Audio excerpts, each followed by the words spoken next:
Ok, xin chào anh em. Và mà chúng ta tiếp tục tập tiếp theo trong series game Kingdom Come Deliverance. Mà chúng ta sẽ làm quest chính. Chúng ta sẽ đi gặp kỹ sư trưởng Tobias của ngài Razit để ông ta đọc cái tài liệu mà chúng ta lấy từ Ulrich từ tập trước. Thì tập trước chúng ta gặp Ulrich thì chúng ta lấy được cái tài liệu này và chúng ta biết được rằng là cái tiền giả thì bọn cướp nó sản xuất trong một cái tu viện nào đó ở trong cái vùng này. Hôm nay chúng ta sẽ tiếp tục xem rằng là điều tra tiếp cái vụ bọn cướp và vụ tiền giả này. Rồi, anh ta ở đâu đó ở trong cái khu này. The Lord be praised. What brings you to me?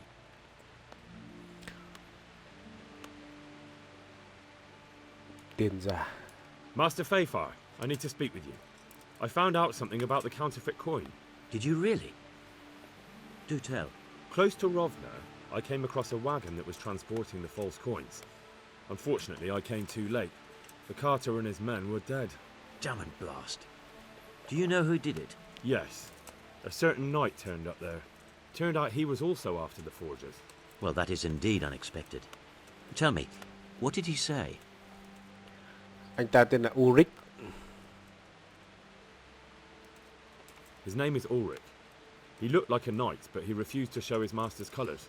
Ulrich, you say? Could be anyone. Can you describe him? Tobias không biết là ai. But for all his grey hairs, he seemed pretty tough to me. Doesn't match anyone I've heard of. But then we don't even know if Ulrich is his real name. Okay.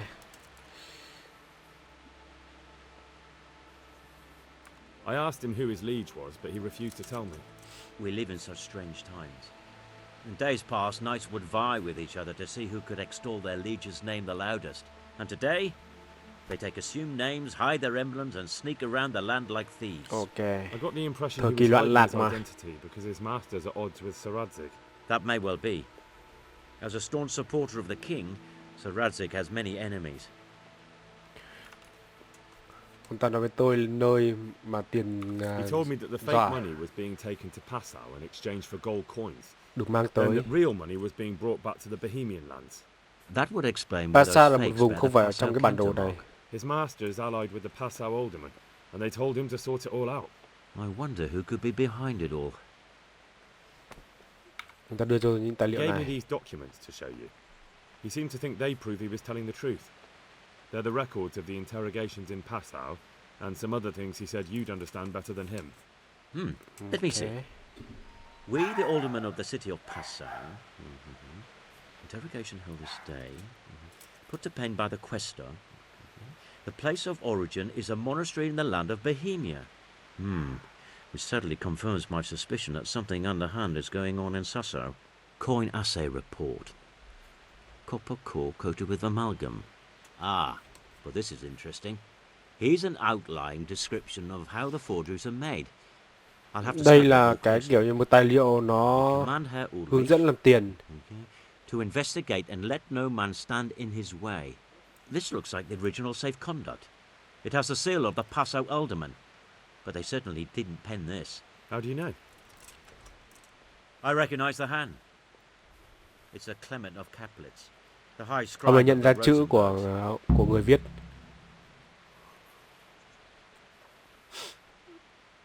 Điều này có nghĩa là gì? So what does all this mean? Well, it certainly explains why your knight is so mysterious. Anyway, we should be careful. And we shall begin our investigation. The documents show they use silver amalgam for coating copper fakes. That's a league we can Mạ follow. bạc. What? Những cái đồng xu này nó mạ bạc để Silver làm giả. amalgam. It's produced from quicksilver and silver. Well, that doesn't sound like something just anyone can get hold of. You're quite right. You will go to Sasso at once. Look around the forges in the city. Someone must be working copper for them. I, meanwhile, will take counsel with Sir Radzig and then follow Ok, after xa you. sao như vậy là tu Where should we viện nghi ngờ ở đây là tu At viện the ở xa inn on sao. Sasso Market Square. Ok, bây giờ chúng ta sẽ tới xa sao để xem có gì hot không. Xem nào. Quét ở đây là chúng ta nói chuyện với mọi người, xong nói chuyện với Ulrich. Bây giờ chúng ta thử để nói chuyện với Ulrich trước xem nào. Đây. So, what did Master Pfeiffer have to say? I consulted him, and we definitely have a starting point. Tell me more. Master Pfeiffer found out they need copper sheets for the core of the coins, and quicksilver for the the other part? I see. They have such materials at the monastery. Exactly. That's why I'm interested in the local forges. Yes, that is good. Yesterday, I heard people from the craftsman's yard by the monastery complaining. They said they could not sleep at night. Không thể ngủ vì thợ rèn làm việc cả ngày lẫn đêm. All the time till dawn. I see. À không, thợ rèn chỉ làm việc ban đêm thôi. Have you heard anything else?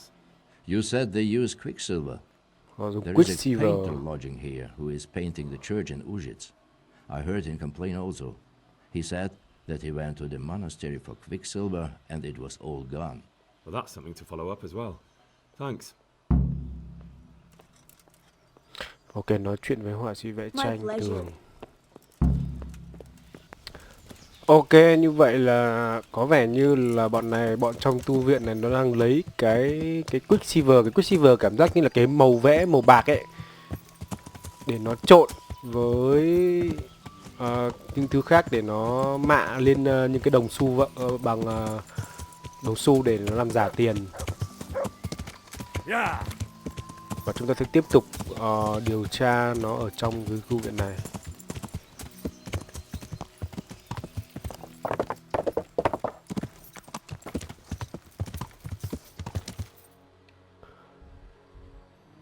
Ok, nó ở trong văn phòng này hả?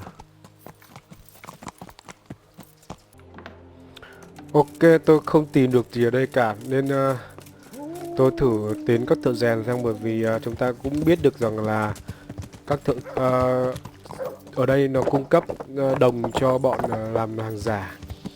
Nhưng chúng ta thử nói chuyện với các thợ rèn ở khu vực này xem nào.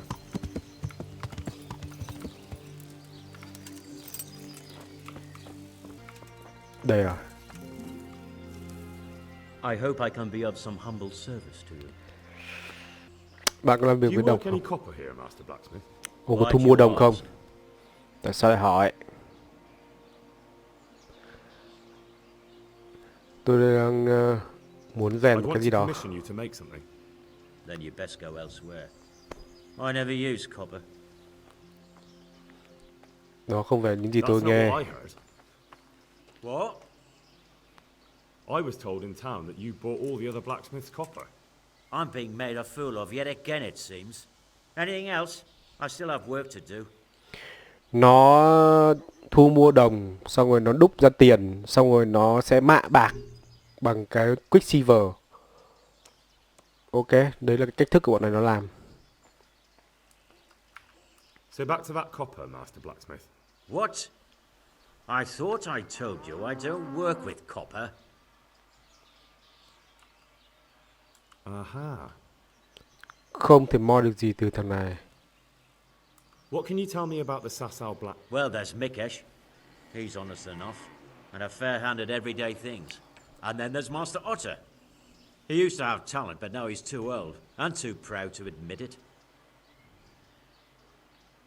I'd like to make you Have you heard about... Don't bother me now, young fella. I've got that sneaky fucker Ot. May the Lord watch over you. Vẫn chưa đủ để nói chuyện được. Jack rất đáng ngờ, tôi về nhìn thấy anh ta chặt chẽ. Chúng ta vẫn chưa điều tra được ai là người cung cấp tấm đồng. Nói chuyện thằng này mà. Your father said you don't work any copper. We don't. Thằng con có lẽ sẽ non trẻ hơn, để dễ để khai thác They say hơn. your father's bought up all the copper to be had. Are you calling me a liar? Or my father? You're asking for it, boy. Thằng này kỹ năng đánh nhau. You're right. It's nothing to me either way. Right. So clear off. I mean, beside the fact I'm here on behalf of the Royal Burgraves to Radley Cobbler, investigating a grievous crime against the Crown. What? What are you talking about? I'd let you read my Bill of Authority, but I doubt you're educated enough to understand it. I'm Ok, surprised. thằng con I didn't realize. đúng là yêu bóng vía hơn. Dọa một cái nó sẽ phải khai thôi. You understand, don't you? Stop prattling, for God's sake, and start telling me the truth. What's the story with the copper at your forge? You're right. We do make copper Chúng sheets tôi here at rèn night. đồng ở đây vào ban đêm. Tại sao phải làm bí mật như vậy? So why all the secrecy about it? Father forbade me to talk about Cha it. cấm, I don't know why. I didn't ask. nó cũng không biết tại sao. Vậy thì đang cung cấp cho ai? Who buys those sheets from you? I don't know. I've never set Thằng em eyes cũng on không it. biết. Father doesn't like to talk about it. Cha của cậu đang gặp Your rắc father rối. has some serious explaining to do. I'm so sorry. If I'd known who you were, I'd never have taken such liberties.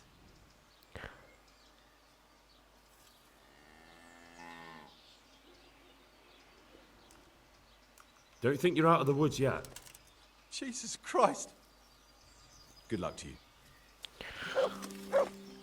Như vậy thằng con thú nhận rồi, bây giờ thử nói chuyện thằng bố mà. So back to that copper, Master Blacksmith. What? I thought I told you I don't work with Con của copper. ông thú nhận rồi. Your son put it quite differently. What's that? What are you blabbering on about? Don't be angry with him. I didn't give him any choice. All right. I suppose there's no point lying. We do make copy sheets here, and I wanted to Nó keep đang it rèn quiet. đồng ở đây. Why? Tại sao? Phải giữ bí mật. Pays me good money. Trả And the tiền people nhiều. I do it for. I wouldn't want to get on the wrong side of them. Có ai đe dọa không? Did they threaten you? They didn't have to. Just by the look of them, I could say I needed to shut my mouth and do what they wanted. And did they ever tell you who they were? Do you know where to find them? I know a little. But show some understanding. There's nothing but trouble in it for me. I'll lose the work and be left looking over my shoulder for some Ông này facts cũng to không come hỏi and nhiều burn vì down sợ my bọn đấy nó house. sẽ đốt nhà. Or worse.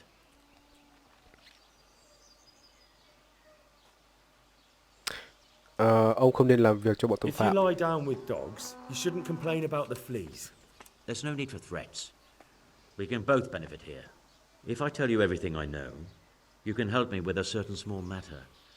One that'll cover up for my loss of Nó nói cho mình bù lại mình sẽ giúp cho nó một số việc.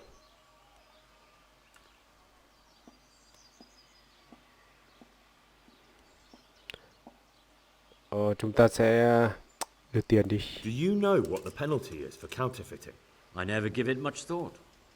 Evidently, because Tôi the không penalty cần for thiết phải đi làm counterfeiting việc is cho thằng này burning làm at the gì. Chúng ta stake. sẽ thẩm vấn nó And I luôn can tại đây. personally guarantee that when you're standing on that pyre, you'll find a loss of earnings is the least of your concerns.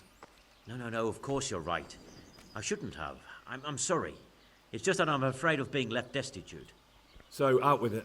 What's been going on? Chuyện gì đang diễn One ra? evening I got a visit from this scruffy beggar calling himself Rapota. He Rabota. had a yellow cape on and kept whistling to himself. There was a Đội knight mũ with vàng. him too, but he didn't give his name. They told me what I had to do, how much I'd get for it, and I had to keep my mouth shut. Chỉ đơn giản thôi. Sai thằng này làm việc, đưa tiền, không hỏi nhiều. I don't know exactly. But I've always left the wagon with the goods behind the monastery, on the hill there, next to a small chapel under a big tree. Anything else? No. I swear that's all I know. Well, Ông ta có đánh dấu những cái lô hàng ông ta gửi cho tu viện. Young man, about that matter I need help with. I'll gladly pay you. Có vấn đề và tôi sẵn sàng trả. First, tell me what's going on. I recently tried to buy Master Armourer Otto Rabstein's business for my son Vitus, but that old fool wouldn't listen to reason. He said he couldn't understand his legacy being taken over by a clod like my Vitus. Despite the insult, I doubled my offer, but Master Otto still wouldn't budge. And what is it you need from me? I thought I'd show Otto that Vitus isn't such a dolt as he thinks, but for that I need someone experienced in combat. Well, that doesn't sound so bad. What's your plan? Otto's busy making a very pretty suit of armor for the bailiff. So I was thinking, if we could show that pretty armor of his is absolutely useless, he'd be Nói chung thằng này disgraced. đang muốn Ota là Well, sẽ cho thằng con của ông Jack này nối nghiệp cái lò rèn này ở đây. you'll put on Nên Vitus's có lẽ chúng ta armor, and Otto will send his champion in that tin shit of his. chúng ta sẽ thử thách thức đấu tay đôi với ông ta để xem là bộ giáp của ai xịn hơn. Thế nên Jack mới cần một người có kỹ năng đánh nhau. I'll throw in a few groschen on top. Sounds good. Rồi, And I'm sure a fella like you would be glad to be on good terms with the best armorer for miles around, eh? That remains to be seen.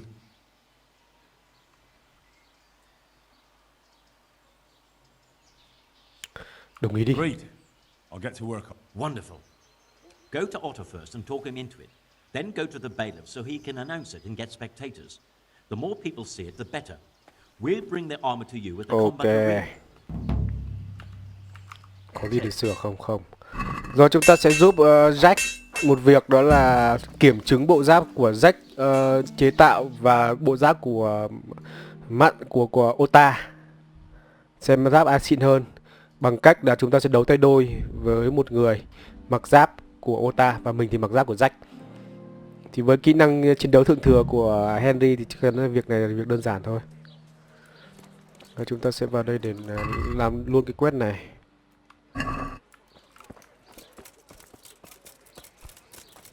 Đây là một quest phụ, không phải nằm trong trực tuyến. Rồi, thầy Ota đây. God be with you. Master Armorer, I have a message for you from blacksmith Zach. If it's another one of his so-called generous offers, you can go straight back and tell him I'm not selling, and that's that. No, this is another matter. Vitus wants to challenge you to a duel. What? Me fight with that brat? Zack must have lost his mind entirely. Đấy sẽ là một cuộc đấu giữa hai người làm về áo giáp. That's not how it will be. The real duel will be between your pieces of handiwork. Kiểm How's chứng that? áo giáp. It will be a duel with bludgeons. No bloodshed. At most, a few bruises and some dents in the armor. Zach chose me to wear Vitus armor. And so I'm to choose. Mình a sẽ mặc áo champion giáp of my mà own. Vitus, con trai của Jack làm. That sounds Nhưng mà tôi nghĩ reasonable. áo giáp đấy là của Jack làm thôi. So let's agree on the time and place. Hold your horses, young fella. I've got a counter offer for you. Now I'm sure Zack is paying you well. Tôi không làm vì tiền. Nó đúng. Cái nên không chắc. I won't deny it. I could pay you more. Thằng này And trả I'll nhiều hơn. tailor-make a cuirass just for you. What do you say? You mean if I fight as your champion instead? I'm not sure how Zach would take it. No, no. You fight on Zack's side À, and lose. nó muốn mình giả vờ thua. That's not very honourable. And Zack's constant slander and mudslinging are the height of honor. Ota này cũng không tự tin là sẽ thắng. Well, it's true Zach hasn't behaved like an honourable craftsman. See? So, will you help me? Đâu. Nah, forget it. I won't sully my name with cheating. Suit yourself. But my champion will batter you into the ground anyway. So you've nothing Tự to tin gain. lên chứ. So, Vì gì choose thế? the time and place. What, me? You're the one being challenged, so it's your right. Well, it's all the same to me. Go and sort it out with the bailiff. He should know about it anyway, so I don't look like a troublemaker. All right?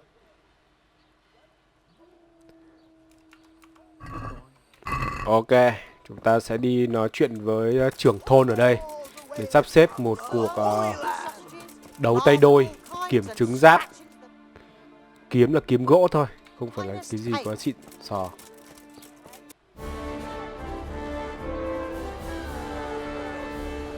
Good citizens of Sasau, our township has long been plagued by a protracted dispute. As you are no doubt aware, Zack, the blacksmith of the monastery courtyard, and Jack Master và Armour Ota thì liên tục Otto Rapstein have đối đầu với been nhau. for some time at odds.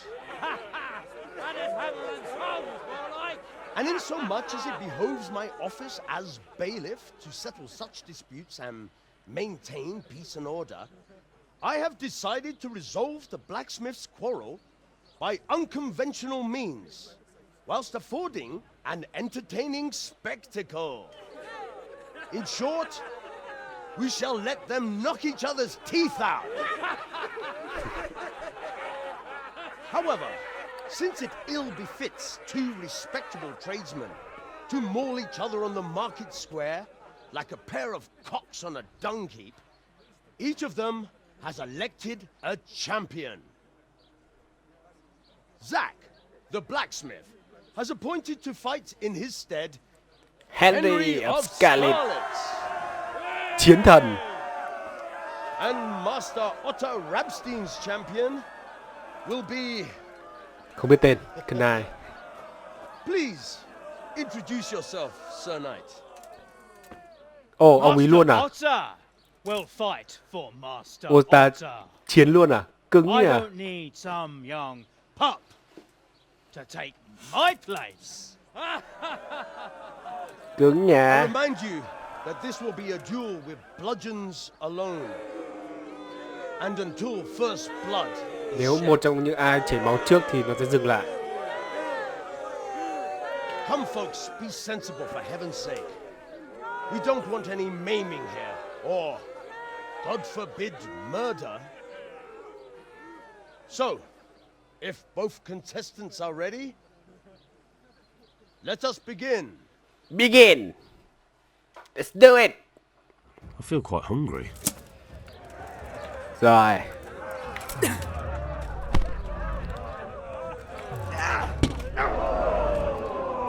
Curses! Come and get me!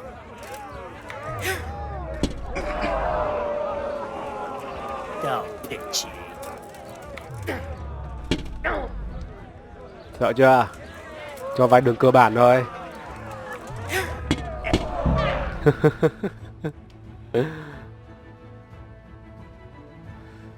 Thế là xong. You kicked that old bastard's arse, Henry. His ears will be ringing for a month. Now everyone will see who knows how to make armor and who's all hot air. No, I didn't know she did that. Đừng xúc phạm Ota, anh ta đã chiến đấu dũng cảm, đúng. You shouldn't speak so disrespectfully about Master Otter. He fought bravely. No need to get worked up about it. You've got to savor the victory, haven't you? Anyway, come by the forge later for your reward. Rồi, phần thưởng của ta là gì? Nó hứa cho mình một bộ giáp. Well, now. Take care. Phải đợi à?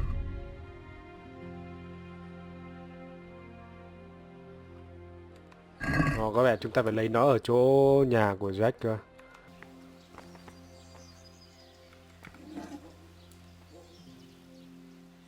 Tôi đến đây vì phần thưởng của tôi. Come for my reward. Of course. And thanks again, lad. It's worked wonders for my trade. Liệu Ota có bán cửa hiệu của And will Otter ông ta sell you không? his business? I don't know, but the way things are looking now, his trade will soon be dead as a doornail anyway. You told me I'd get that kiras made by Vitus and a few groschen on top. I did. And I'm a man of my word. Here you are. Thanks. Ok. Rồi chúng ta sẽ thử với cái việc Ota thua như thế thì ông ta sẽ không còn cái vị trí ở đây nữa. Với nhiều khả năng chúng ta có thể chiêu mộ được ông ta về với mình. 6 Vitua Crush, đây là bộ áo giáp. 6 và 23 hoàn toàn cũng không phải bằng được cái này.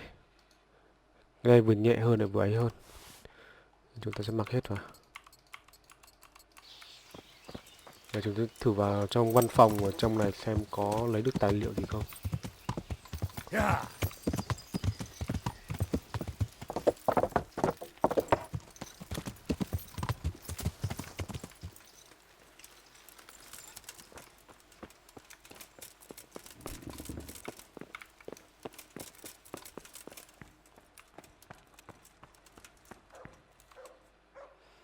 I hope I can be of help. I'm Quicksilver. looking for some quicksilver. Would you have any on hand? Talk to my assistant. He deals with such trivial matters. Fine, thank you. Trợ lý à? It was young Zmolla. What? Zmolla's the one responsible for all the thefts and death. He tried to kill me and Leszek and... Sweet Jesus. Dead.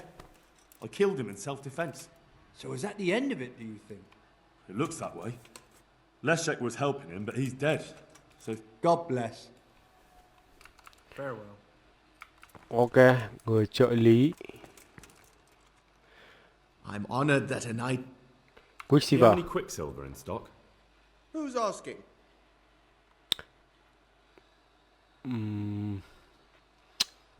Đó là họa I'm sĩ here on nghèo. behalf of the master fresco painter. He said you sent him away empty-handed 3 times already. Then I don't have any. Không That sounds có. almost as if you don't want to sell it to me. It's not that I don't want to. It's that I can't. Mình có thể thuyết phục được. Can't you? In the Sasau monastery? That seems unlikely. It looks more like you're lining your own pockets to me. I wonder what people would have to say about that. It's not. I'm not. Oh, shit. Get to the point. They came for me at noon. Directly to the office. The overseer was somewhere on his rounds. Some night, it was. Without a crest. Armed. He called himself Sir Jezek, and Jezek. he had a lackey with him called Rapota, a scruffy fellow with a yellow cape. Đó, thằng mũ màu vàng, luôn huýt sáo. They told me they wanted all the Họ quicksilver muốn tất we cả ordered những for the cái monastery. Quicksilver. Of course, I told him that wouldn't be possible. And then what? Did they threaten you? Có Not 3 at thằng first. đến đây để đòi They mua hết. tried to bribe me, and when I refused, they started threatening. Từ chối thì bắt đầu đe dọa. How did you hand it over to them? I take it up the hill behind the monastery here. Ờ, dao ở phía sau đồi của tu viện. Sometimes Rapota is there waiting for me. If not, I leave it there. Như vậy là bọn nó là mua Quicksilver thông qua tu viện. Tu viện đặt hàng của thợ rèn rách. Thợ rèn rách thu mua đồng để làm ra Quicksilver. Mang Quicksilver này đi đổi bọn kia. Đại loại là như vậy. Đã trung gian là qua cái nhà thờ này. Họ đe dọa bằng gì? They said they know people in the monastery. That they'd have me thrown out and beaten for stealing. And you had been stealing, I mean before then. You know how it is. I work my fingers to the bone and they pay me a pittance. So they knew about you? Yes, they knew my name, everything. Very well. Thank Ok, you. như vậy chúng ta biết được địa điểm giao hàng ở đâu rồi.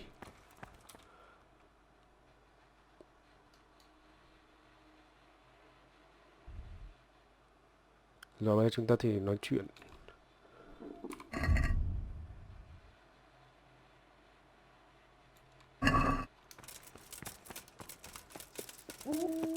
Cũng khá muộn rồi, chúng ta sẽ để ngày mai làm. Bây giờ tôi đang muốn nói chuyện với Master Ota. Trời, Ota. How are you? Tôi cần một người làm giáp ở làng của tôi. After you sided with that swindler Zach? Not a chance. Oh my god. Như vậy là mình phải theo phe của ông này thì mới được à? Fuck shit. Damn it. Bây giờ quét chính của chúng ta chia làm 2. Kiểm tra nơi bàn giao vật liệu và đi nói chuyện với Master Fejak. Không biết chúng ta nên đi kiểm tra trước hay đi một cá nhân. Có lẽ chúng ta nên thử đi kiểm tra trước đi. Đi kiểm tra trước xong rồi chúng ta báo cáo sau.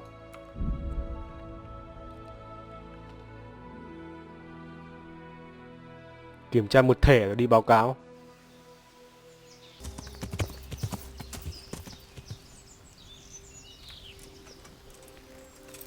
Đây rồi.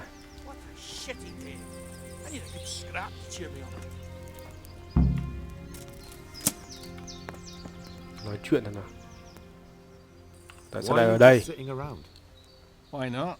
Admiring the view. People just do not appreciate a lovely view these days. Does the name Rapota ring any bells for you?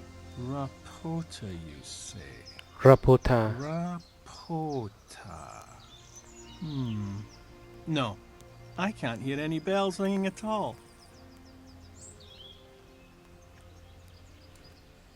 Look, you little jester. I'm investigating a crime against the king on the direct orders of Sir Radzik. Are you really going to keep pretending you don't know anything? Hang on! What's all this about a crime against the king?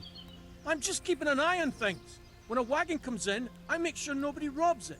I get a commission for that. Bọn này là chỉ được sai là đi bảo vệ xe đến thôi. Xe nào mà đến thì nó sẽ bảo vệ thôi, chứ nó không được biết nhiều.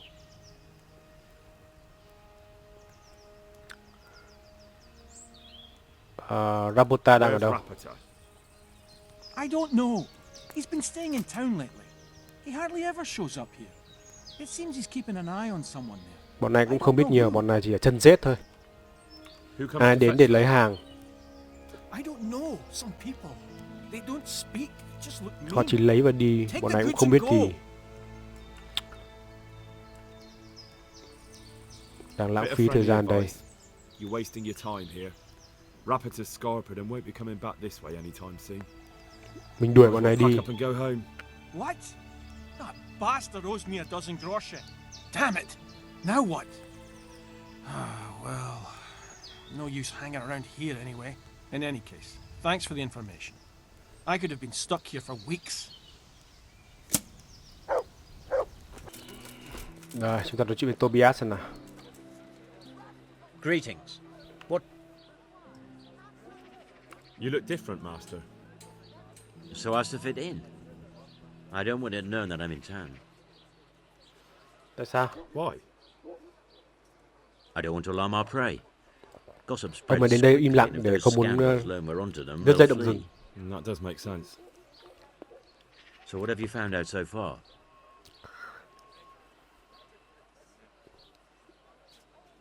Tôi biết chỗ họ nhận Quicksilver. I found out where they get their quicksilver from.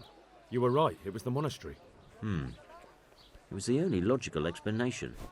It changed hands on the hill behind the monastery. Have you been there to have a look Trao around? đổi ở ngọn đồi gần đó. I have, but I didn't find anything interesting. And have you found out who's behind it? Someone called Rapporteur. Người đứng sau là Not Rabota. much, but it's a start. At least it's not a common name. Listen, Henry, I had another thought on the way here. Those counterfeiters have to have a punch die to make the fake coins. Yes, of course. That's sophisticated work. There's a man I know who works at the monastery yard, Master Engraver Jerome of Silesia. You don't suppose that he's... No, not that, God forbid. I know him well. He'd never do anything like that. But he runs an engraving workshop, so he might have heard something. Very well, I'll ask him. But ask with tact. I don't want him getting offended. And I prefer you not to mention Không me đề at cập all. gì đến ông này. I'll try to think of something. Như vậy hôm nay gợi ý cho mình đấy là một người mà làm về điêu khắc ở trong tu viện.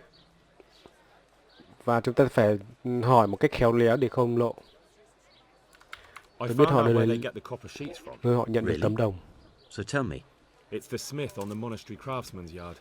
He supplies the counterfeiters. do you know how he gets the goods to them? It's the same as with the overseer. The goods were picked up by some servant called Rapporteur. That's all. Goodbye. Ok. Không nhiều thông tin.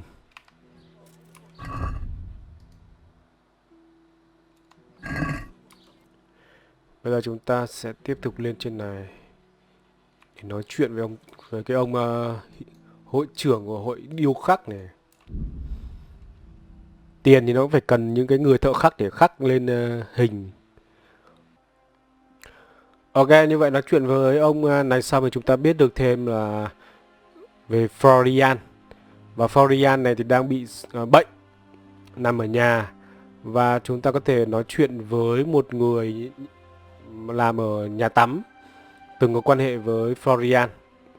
Đó, chúng ta sẽ nói chuyện với cô ta trước xong rồi sẽ gặp Florian. Rồi chúng ta biết được rằng là cái cô Esther này, Esther gì đó, có mối quan hệ khá thân thiết với Florian. Nhưng mà cô ta bị bắt cóc rồi. Và mục đích cô ta bị bắt cóc là có vẻ như là muốn dụ Florian ra. Và Florian thì vẫn đang ở cái chỗ nhà ở trong hầm bánh mì. Nó là bị bệnh nhưng tôi nghĩ là không phải bị bệnh đâu. Rồi, cô ta ở đâu đây? Đây.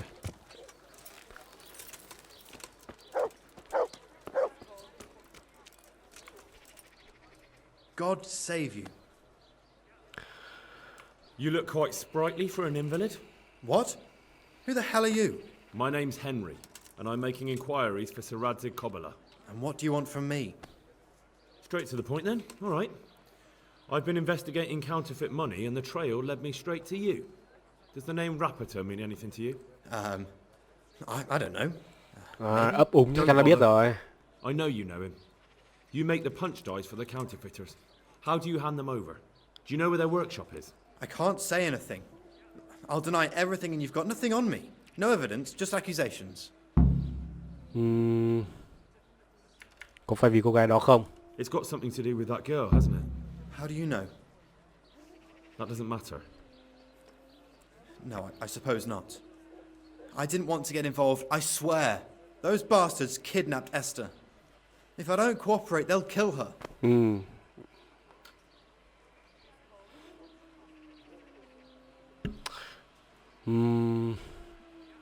Đó không phải Esther thì mình biết rồi. Thì nó có Sorry này about that. Me too. Listen, I'll tell you everything, I promise. But only if I know that Esther's safe. What, so I'm to go searching for her in the woods? I know where they're keeping her. Thằng ấy biết vị trí của Esther What can bị puny giữ. little me do faced with those strapping great villains?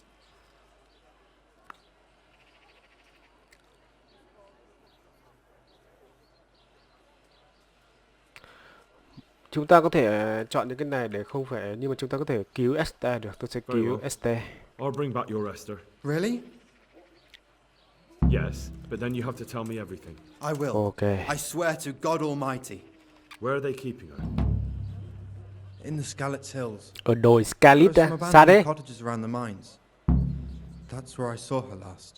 They took me there when I said they had to let me speak to her. All right. You're my savior. Don't get your hopes up. And good luck then.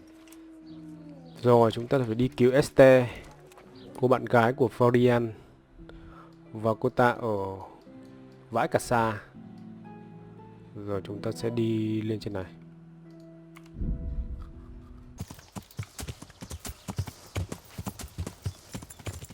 Đây à, chỗ này chắc là chỗ Esther bị ấy, tôi thấy có bọn cướp trong này. Sửa đồ đã. Chúng ta phải sửa đồ liên tục, nếu không thì quên sửa đồ trước mỗi trận đánh là rất nguy hiểm. Nó có thể khiến cho chúng ta thua luôn đấy.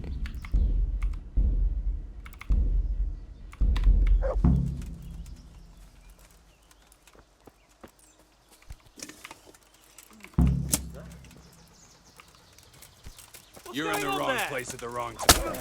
I'm gonna...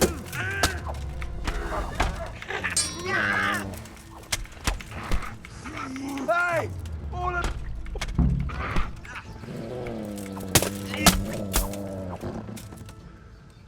Xong.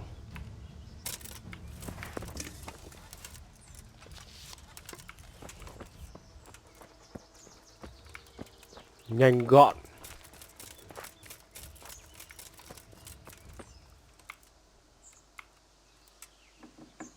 Esther rồi. I'll do any... they won't hurt you now. However did you find me? Florian told me where they took you. I'm a fool. I thought he was just a dandy, God knows why. And it turns out he's a villain in league with thieves. And a coward too. This whole time he knew where I was. Đó không phải lỗi của It's not Florian. Florian's fault. He was terrified they'd do something to you. They had him over a barrel. You're right. Poor Florian must have been more scared than me. I'd say so. We should probably set off. Tôi sẽ đi cùng I'll go luôn. with you. Ok, ở đây chả I có gì hate to đâu. lose you on the way. God be with you. Tôi đã cứu I Esther rồi. found that Esther of yours. I know. Back already. How can I ever thank you? By telling me Khai all hết about những the gì biết ra goings đây. on with Rapiter. They found me in the tavern one evening. Họ gặp Caught me when I tôi went vào to quán the rượu ship trong buổi pub. tối. They started to badger me about working for them. They? Ok, họ. Yes. Rapita. And a knight Và they một hiệp sĩ họ called gọi là Sir ngài Yezhek. Zexer. Then what? They explained what they wanted from me, and I told them to sod off. I'm guessing that didn't go down too well. It wasn't all that bad. They just threw me on the dung heap and left. I thought it was just a drunkard's joke. But then they took Esther. Họ bắt thằng Florian này làm, nhưng thằng này không đồng ý nên nó bắt Esther. Rapota ở đâu? Where will I find Rapita? He's usually wherever I am. Không biết luôn. He watches me everywhere I go. And when I'm at home, he sits on the bench in the square Chúng ta là watching có my người house. theo dõi à? So Có he's người there theo now? dõi. Hard to say. Sometimes I see him in the tavern on the green, buying supplies. All right. At least I know where to start. And you go to work tomorrow, you hear? Why? Because we have to lure him out. Chúng ta sẽ lấy Florian làm mồi dụ để dụ thằng kia ra. Glad to see you. I have my doubts. Tại sao cậu không nói gì? At first, I took it for a bad joke. And then, when they snatched Esther, there was nothing to be done. Okay. I suppose I better go. I'd hate the bastard to get away. Mình nên đi trước, tránh bị thằng kia nhìn thấy. Rồi, mình sẽ đi trước.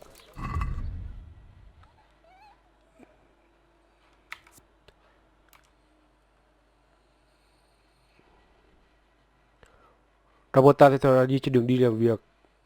Ngoài ra anh ta thường ngồi trên quảng trường và theo dõi nhà của Rapota. Có phải thằng kia không nhỉ? Có phải thằng này không? Thằng này nhìn từ hướng thằng này là nhìn vào nhà của Rapota này. Nhưng mà không nói chuyện được.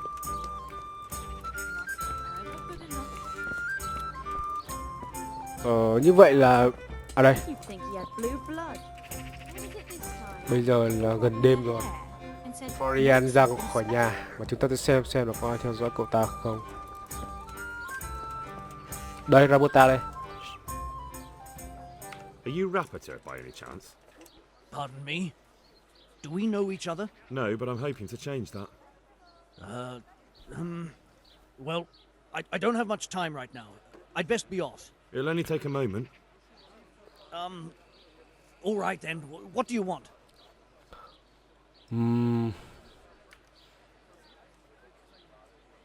Tôi biết là cậu là bạn đang theo dõi Florian. I know that you spy on Florian. I know you were involved in the kidnapping of the bathmaid, and I know why you're doing it all. It seems there's no point making excuses. None. Now tell me where their workshop is. Of course. That will be the best solution. So? Nơi tập kết bọn nó đâu? Let's leave it for another time. Không được. Là sao?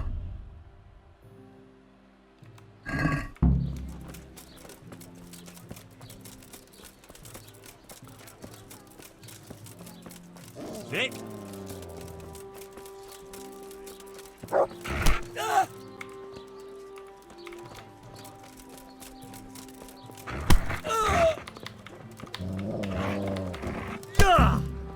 No, I give up. So, are you ready to talk? I will. Just don't hurt me, please. What do you want from me? Tell me where the workshop is. Nơi tập kết bọn nó ở đâu? Your master won't be punishing you for betraying him. You're both gonna have too many other problems. Đó là trong các mỏ của Scarlet. That doesn't narrow it down very much. On the east Scarlet rất nhiều side mỏ. of Scarlet's Ở Hill, phía there's đông an của đồi abandoned Scarlet mine gallery. Well, it used to be abandoned. Now there's a có small một trại nhỏ cabin ở full đó. of it and the workshop is inside. Ông chủ của mày là ai? Who is your lord? So Yezhek of Ngài Ronoff. Zezek của Ronos. That's what he calls himself, although Ronoff Castle's long gone. Mặc dù lâu đài Ronos đã bị mất từ lâu rồi. Chuyện gì đã xảy ra với lâu đài của Ronos? Ronoff used to belong to Vincent. Từng có từ Count Vincent. Lichtenberg. After his death, it fell to Margrave Jobst, and he had it pulled down. He knew full well that Vincent's vassals would resist him. Why? Vincent nhưng quen quen là thằng nào When nhỉ? a lord dies without issue, the king can confer his estate on whoever he pleases. But Vincent had descendants. Ronoff only fell to the Margrave because he declared them all illegitimate. All because Vincent had refused to fight for him against Sir Prokop. Sir Jezek led a revolt of the vassals, but Jobst rounded them all up.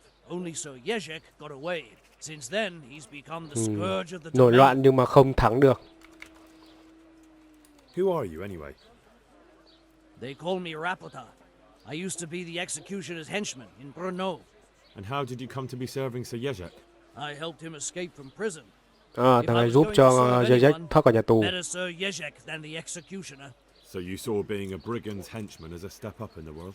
I thought if things changed and he stopped marauding, he might get run off back and take me into his Thằng này hy vọng rằng là Jezek có thể lấy lại robot nên mới cứu. Ok.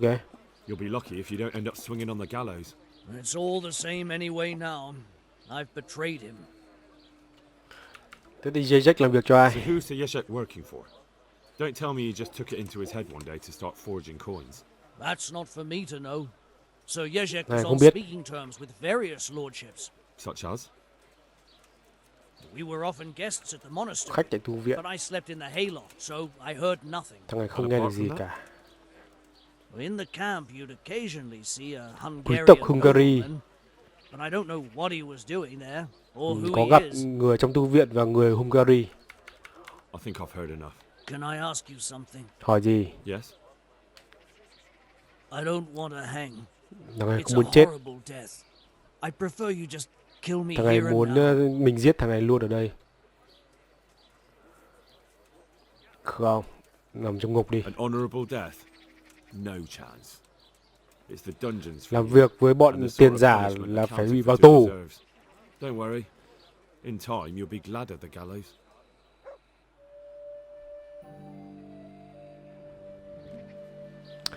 Rồi bắt nó vào xong. Ra có đây cái gì? Đây là nhà tù của Sa Sao à? Ok. Rồi bây giờ chúng ta chúng ta có thể yêu cầu Ulrich đi cùng. Ok. Chúng ta có thể yêu cầu Ulrich đi cùng. Tốt. Rồi, chúng ta sẽ đến quán rượu và rủ Ulrich đi cùng. Thật ra thì cũng không cần đâu, nhưng mà một mình tôi chắc cũng đủ xử lý. Một đấu 10 là thoải mái thôi. Nhưng mà có thêm người đi cho vui. Đây rồi.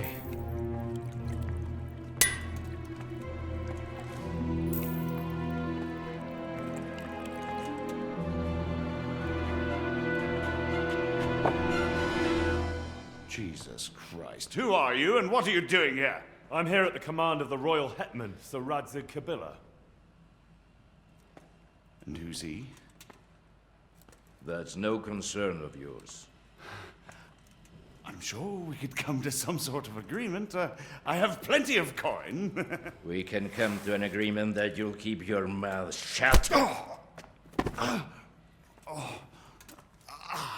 Please, don't take this personally. Wait! What? Bình tĩnh đã tra khảo chứ. Be my guest. It gives me no pleasure. You can't kill him. I have orders to take him to Ratai. That is unfortunate. I have orders to kill everyone involved in this business. You can't do that. I have no choice, as you are aware. Ông này thì đã có lệnh giết tất, còn mình thì là có lệnh phải bắt sống. You want to kill him? He may have valuable information. For that exact reason, my master does not wish this man to fall into the wrong hands, especially those kẻ xấu à? Sao ông này có vẻ coi Razid, ngài Razid là một kẻ xấu. Ông có thể nói dối với việc giết anh ta. You can tell your lord the man is dead. He'll never find out. But he will. Or do you think you can lock this man away from sight until Judgment Day? Why not? Do not be naive, boy. Look around you. This land swarms with rats and snakes, especially now. There is no secret that is not for sale. Không thể nói dối được. If I let you have him, my own head will be on a spike before the month is out.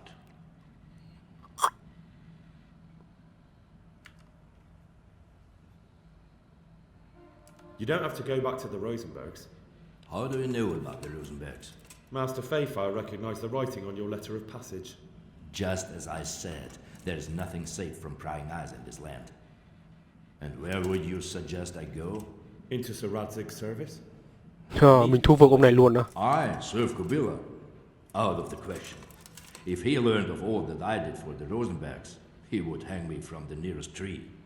But you are right, I do not have to return to the Rosenbergs. In fact, I cannot. Why not? I am a knight without a crest, without allegiance. No one was meant to know whom I serve. If the Rosenbergs hear that I have been found out, they will see to it I vanish.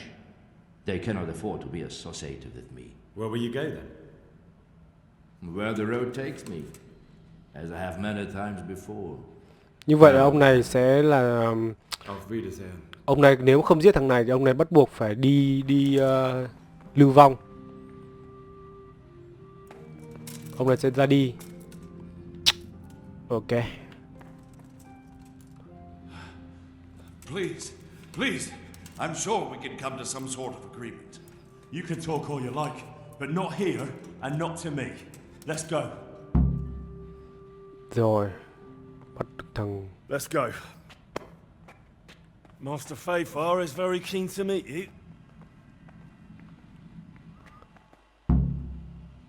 Bắt được Ronok. Ok.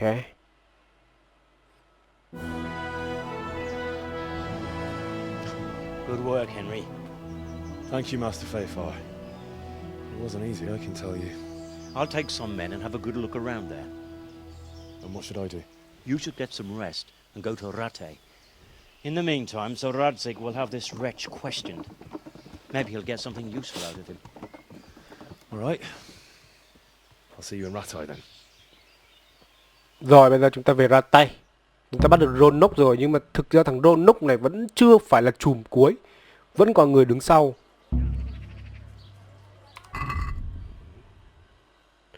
Ok, bây giờ chúng ta sẽ về.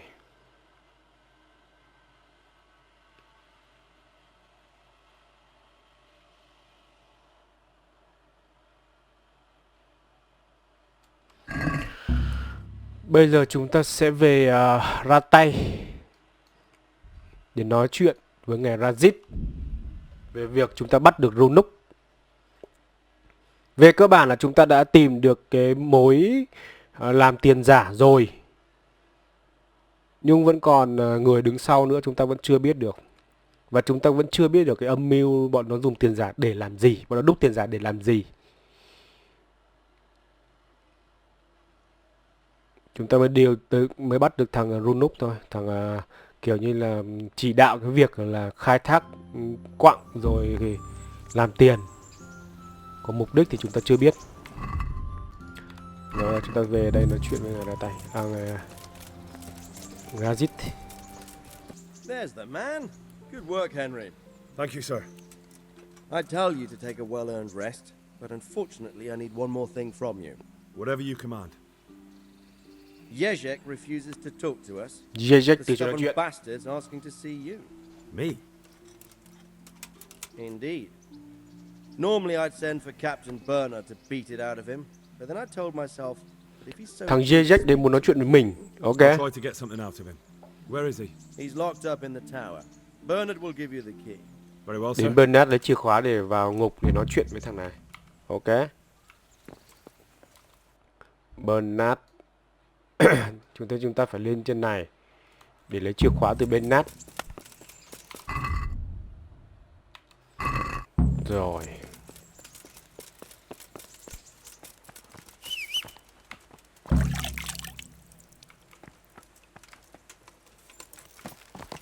Yeah. Bernard thì thường là ở chỗ trên kia. Ồ.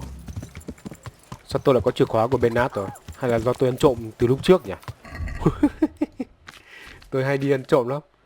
Rất nhiều khả năng là tôi ăn trộm được chìa khóa của Bernard từ lúc nào tôi không biết. Một đống chìa khóa này này.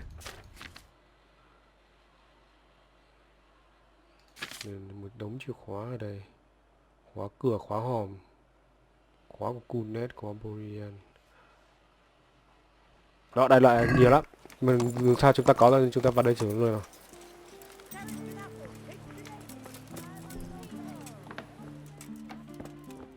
xuống hầm ngục. Cái nào mở được thì chúng ta vào. Đây. God save you, Henry. Jack. Well, finally, I've had quite a wait. Why do you want to talk to me of all people? You brought me here. You should consider it an honor. Ok, sau khi thẩm vấn thằng Jack này xong, chúng ta biết được rằng là người đứng sau nữa trong cái cuộc làm ăn này là thằng Eric, một thằng tên Eric, và trên thằng Eric này vẫn còn một người nữa. Và chúng ta biết được rằng là cái bọn này nó đang liên hệ với một người có địa vị cao ở trong nhà thờ xa sao để có thể là mua vũ khí rồi đóng tiền giả rồi tuyển dụng lính. Thì bây giờ chúng ta sẽ nói chuyện với ngài Razit về những cái vấn đề này để xem ông ta có chỉ đạo gì không. Như vậy là mọi chuyện bắt đầu khá là phức tạp khi các đầu mối nó dẫn dắt ra rất là nhiều người. Và chúng ta cũng khám phá được dần dần ra được rồi. Mọi thứ cũng đang khá gần rồi. So what have you learned? Also, there's some foreigner called Eric behind the counterfeiting ring, and someone highly placed at the monastery. The monastery? Đó, Ulrich và có một người nội gián trong thư viện. So it's worse than I thought. If this is true, we'll have to proceed with the utmost caution. Why? Can't we just go to the monastery to investigate? No. If the church is truly involved, Chúng ta không có thẩm quyền động vào giáo hội. Vậy ngài sẽ làm gì? So what will you do? I'll have to think about it. It won't be an easy nut to crack. I'll have to consult with Hanush. Ông ta cần phải tham vấn với Hanush. What of this Eric? Who is he? I don't know, but he's recruiting armed men in Sasau and forming an army. Ông ta đang tuyển một đạo quân. So it looks like Pribyslavitz wasn't the end of it. It most certainly wasn't, sir. And what's more, Sir Jezek is convinced this Eric is only a go-between, and there's someone bigger behind him. You should return to Sasau and take a closer look at those recruiters. If they're going to attack, we must find out sooner than last time. It might not be as straightforward as that. So Jezek didn't know them and has no idea how to find them. Jezek cũng không biết để cách tìm thấy họ. Don't tell me there's an armed force amassing here. Nobody knows anything. Go to Sasau and try to find them. I'm not sure where to start, sir. Then ask around the alehouses and inns, or at the Rathaus. Someone must have heard something. These things can't be entirely kept in the dark. Whatever you do, be careful, Henry. And best not mention my name. It would attract unwelcome attention. Không nên đề cập What we tên want is của for ông the Razit. crimps to take you for just another village lad they can lure into their gang. All right, sir. I'll try to blend in as best I can. I know I'm asking a lot of you, but I know of no one else who could help as much as you can now. Tôi đã hứa với Jezek rằng sẽ nói chuyện với ngài. Jezek đang muốn There's one more thing. Sir Jezek went with me without resistance. quy thuận ông Razit này. Because I promised him he could come to an agreement with you. My boy, my boy. You make promises in my name?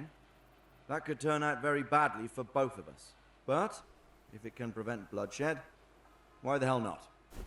We may well come to some arrangement after all, but I can't say yet what will become of him. You'd better run along. As you command, sir. What was that? Who are you? Damn. You! What the hell are you fooling about here for? Be off right now or I'll fucking see you off.